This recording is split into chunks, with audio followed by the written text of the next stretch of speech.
Голливуд актері Леонардо Ди Каприоның жансебіл вестернін көрген боларсыз. Америкалық аңшы Хью Глассты сомдаған Ди Каприо дәл осы фильм арқылы көптен күткен Оскарына қол жеткізген болатын. Оскарда алса алғандай, құлатсызды жалғыз қалған пенденің тауқыметі жансебілде көрерменнің жан дүниесін толқытып, кино сыншылардың жоғары бағасын алғаны бартын.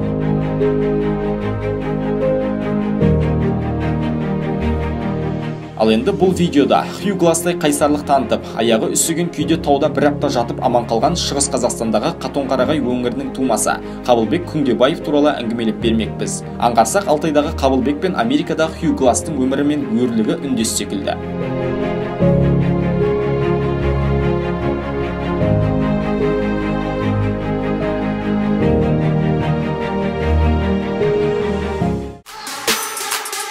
Бейнеролик 1xBet компаниясының қолдауымен жасалынды. Мұнда әрқашан жоғарғы коэффициенттер, үлкен ұтыстар және лездік төлемдер бар. Толығырақ білгілеріңіз келсе, сайттың сілтемесі төменде. Алдымен Хью Гласс жайлы. Табиғат пен жан-жануарлар әлеміне қамқорлығымен жаһанға танымал актер Леонардо Ди Каприо жансебілде 1800 жылдардың басында өмір сүрген аңшы әрі Маунтайн мен Хью Гласстың рөлін сомдайды. Фильмдегідей, шынайы өмірде де Хью аң аулап жүрген кезінде аюмен арпалысып, ауыр жарақат алады. Хьюдің көпке бармайтын болжаған аңшылар тобы оны өз келісімдер бойынша Джон Фиджеральд мен Джим Бриджер атты екі аңшымен түз далада қалдырады. Үндістер қуып келе жатқандықтан, аңшылар тобына аялдау, айқын қауіппен бетпе-бет келумен тең еді. Джон мен Джим уақыты келгенде көз жұмған Хьюді көміп, аңшылар тобының ізімен кетуі керектін. Алайда арада бірер күні өтсе де өмір мен өлім арасында Хью тірі жатады. Ақыры Арикар үндістерінің қуып жетуінен қорыққан Джон мен Джим Хьюдің бәкісіне дейін қалдырмай алып қашып кетеді. Міне, аңызға айналған америкалықтың асқан төзімділік танытатын кезі де осы шақ. Ен далада еш жиған Хью 320 шақырымды жартылай еңбектеп басып өтіп, аман қалады. Хьюдің аюмен арпалысуын, үндістермен соғысуын, түз даладағы машақатын актер Леонардо Ди Каприо мен режиссер Алехандро Иньярритудің тандемі керемет көрсете білген.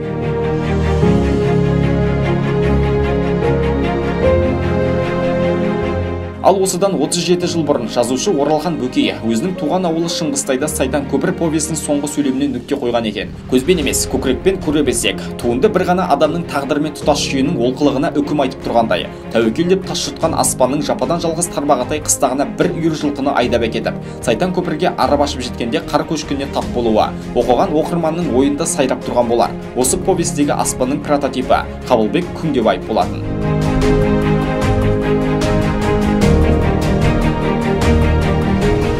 Бүгінде Қабылбек Күндебаевтың қызы Гүлбатша Күндебаева Өскемен қаласында тұрады.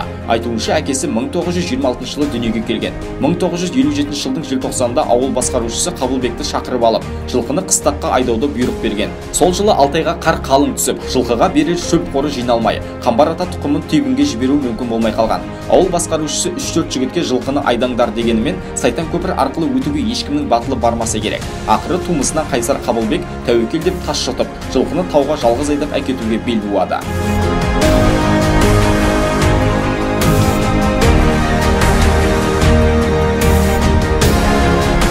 Әкем жылқы айдап келе жатып, осыдан тура 1957 жылдың 15 желтоқсанда қар көшкінінің астында қалған. Алапат көшкін түскенде айдап бара жатқан жылқының біреуінде аман қалмапты. Сайдағы қар аралас Қаба өзеніне күмп берген әкемді 3 айрық судың ортаңғысы ағызып әкеткен. Кейін жағаға әзер шыққанын есіне алып отыратын. Суға малтығып, самырсының түбінде қозғала алмай, сынған аяғына мұз қатқан әкем шешесі салып берген 2-3 малтаны талғажау етіп, қыстыгүні самырсының түбінде бір апта бойы жатыпты. Тек 7-ші күні көзі қарауытып, есі кіресілі шығасылы болып жатқан жерінен іздеуге шыққандар әкемді тауып алған, дейді Гүлбатша Күндебаева.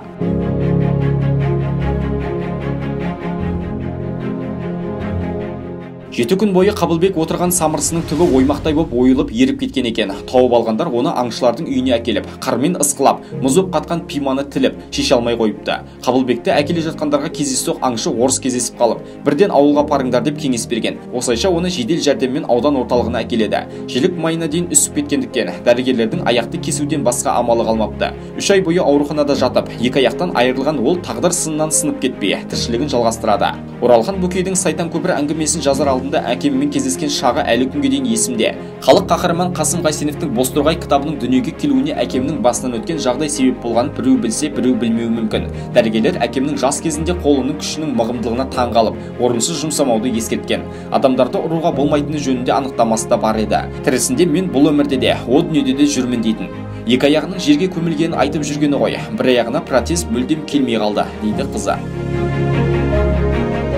Қабылбек Күндебаевтың жиені Алмас болса, әлі күнге дейін Сайтан көпір асуын ауылдың кісілері Нағашы атасының атымен атайтынын айтады. Құймақұлақ бала кішкене кезінен Нағашы атасынан батырлар жырын тыңдап өсіпті. Атам жатқан самырсының түбінде қасқырда келген. Атам бәкісін алып шығып, қасқая күтіп, қасқырлардың түні бойы ұлағанын естіп жатыпты. Қолымен бетін қармен ыса бергендіктен үсімей аман қалған. Атамның денсаулығы мықты болған деседі жұрт. Жайлауда жас кезінде бәстесіп, екі тегене сары майды қотара жұтып, май денені қыздырған кезде байыз таппай түнде су ішінде ұйықтайды екен. Бірде жас кезінде бригаданың қызба жігіттері атамның інісін сауап кетіпті. Мұны көрген ол ашуға басып, бригададағы 10 шақты жігітті өзі жалғыз баудай түсірген екен. Келген милиционер жалғыз кісі осынша адамды сауап тастауға шамасы жетпейді деп сенбей, атамды бөлімшеге әкетпей қойыпты, деп еске алады Алмас.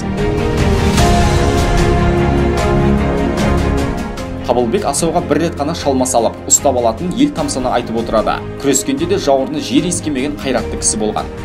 Ол өтірік айтпайтын да, өтірік айтқан адамды жақтыртпайтын. Көшкіннен аман қалғаннан кейін 34 жыл өмір сүрді. Турашыл әрі еңбекқор еді.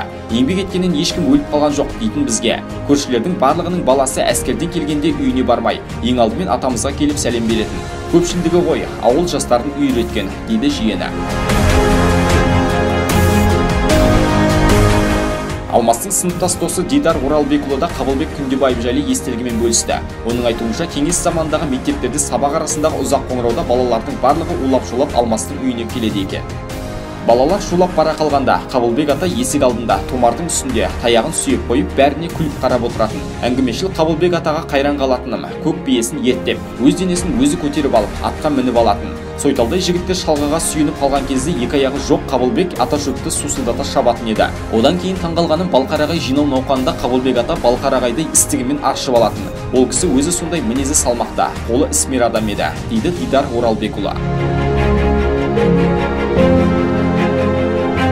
Қабылбек Күндебаев туралы Шәкен Айманов атында Қазақфильм киностудиясы Айғай кинотуындысын түсіріпті. Танымал актер Ыдырыс Ноғайбаев Қабылбек Күндебаевтың рөлін сомдаған. Фильм Қатон-Қарағайдың өзінде түсірілгенімен, оқиғаның Алатай асуында болғанын жергілікті жұрттың бәрі біледі. Қабылбек ата көшкінге ұшыраған асуда ұшқан құстың дауысы, ат тұяғының дыбысы жаңғырып тұрады екен. Тіпті ол жерде адамның мысын басып тұратын жұмбақ сыр бар деседі.